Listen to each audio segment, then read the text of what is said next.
seems like that's a topic of it. We all go through that. For me, it wasn't at a younger age. Wasn't addicted to drugs at a young age. It was as I got older in my life. It was probably my 40s and into right before 50s when I started realizing I had a problem. Something had to change. I was going to lose everything if I didn't. And that's what helped me get out of where I was. What could you tell others out there knowing your background? And, somebody could be listening to this right now and they know your story because they're living it or they were that person.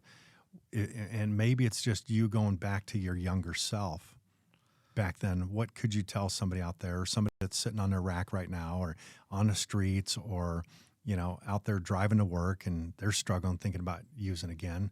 What could you say that could make a difference to them, or what advice would you give?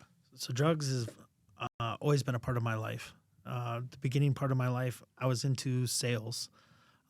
Never really had any addiction issues. But once I got into my 30s, I got using more heavily.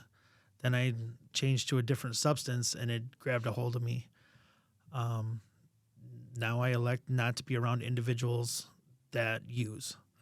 But I also, if I know someone's using and they come and touch base with me or ask what can I do to help or point them in the right direction, I have individuals that I can point them in the right direction to help them start their journey in recovery. I'm not just going to shun them off because they're dealing with their issues. At one point, I was that individual and I needed help.